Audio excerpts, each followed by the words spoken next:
Hey folks, so if you take a look at my hair, it's a little bit longer. It's a few weeks later into the season here. And what that means when we go out to the garden here is that the arugula, it is at the end of its growing season. And our garlic, it is ready to be harvested, which I've been waiting for months and months on end. And so on top of that, our little seeds that we started a couple weeks ago have grown into beautiful little plant babies that are begging to be moved into their forever home. So what we're going to walk through today is how to complete the fall flip in one day. Okay, so the first things that we get to do here are pulling out everything that is currently in the beds. And that's probably going to be a combination of vegetables that are just at the end of their growing season and other ones like our garlic that's ready to harvest. So to get started, what we're going to do is we're going to pull out all that arugula that is at the end of its gardening season.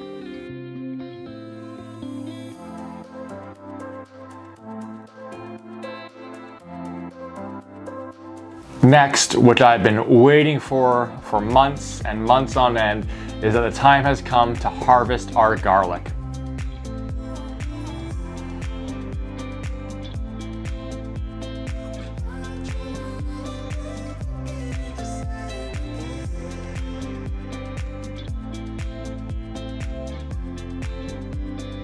It's been a goal of mine over the past couple of years to grow a head of garlic that's the size of my palm, and I'm so excited that this year I was able to do it. And so if you're thinking about growing garlic and you want to learn some of the things that I've picked up over the past couple of years, I really encourage you to enroll in our garlic growing course, as I'm going to walk you through step by step what to be doing all throughout the journey there. So go ahead and enroll there before we continue along.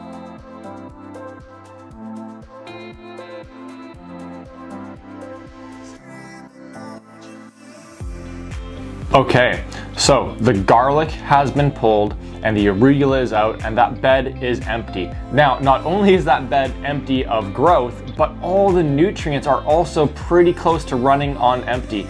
And the reason behind that is because the arugula and the garlic there, it has been pulling all the nutrients out of the soil there so that they could put on all of their growth.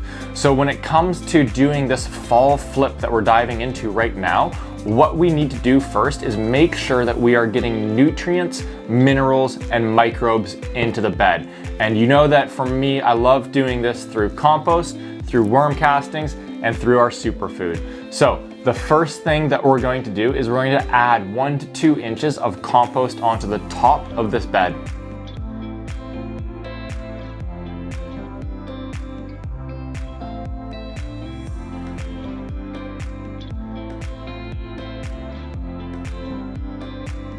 Next, you're just going to kind of evenly distribute and rake it across the bed so it's all spread throughout.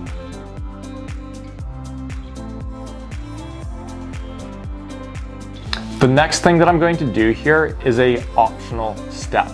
And when we think about compost, it is organic matter and it's a bit of a larger particle size, especially mine, which I haven't even sifted.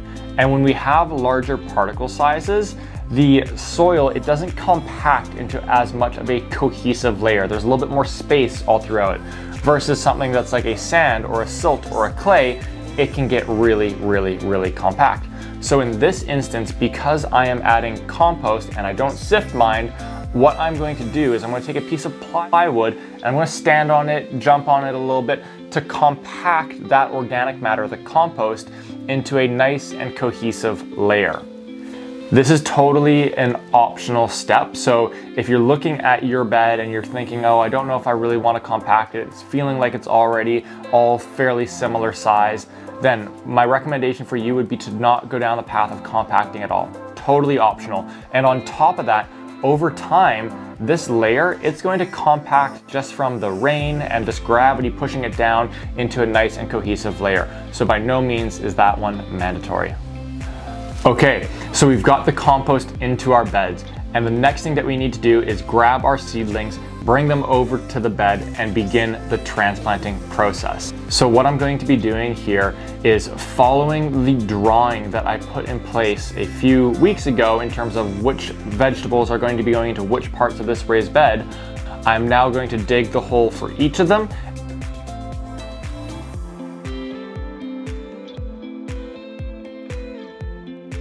And then I'm going to place 1 handful of worm castings and 1 tablespoon of superfood into each of those holes. This ensures that we've got microbes and we've got nutrients right at the base of the roots where this plant is going to be going to get all of its energy as it begins to put on its fall growth.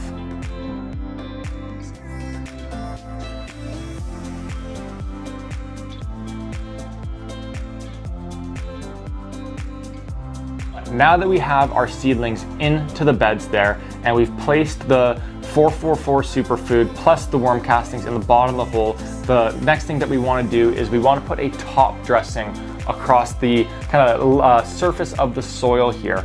And what that's going to do is it's going to be more nutrients, more microbes that as we water it are going to work their way down into the soil and ultimately down towards the root system here. I'm a huge fan of top dressing. I do it with all of my plants about every 3 to 4 weeks. So all that I do here is I still kind of go by that rule of thumb of about 1 handful of worm castings per plant and 1 tablespoon of superfood per plant.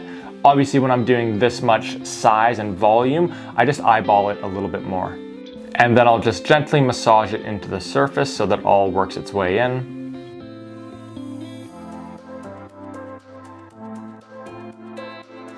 Okay, now that I've gone across the whole bed, putting in that layer, that top dressing of superfood plus worm castings, the last thing that I want to do is give all of these plant babies a big drink of water. So I'm gonna grab my hose and I'm gonna give them a really big drink of water here. Definitely spend your time on this watering because those roots have just gone through transplanting. They're gonna be a little bit shocked, and when a root system is shocked, the best thing that we can be doing for it is giving it water.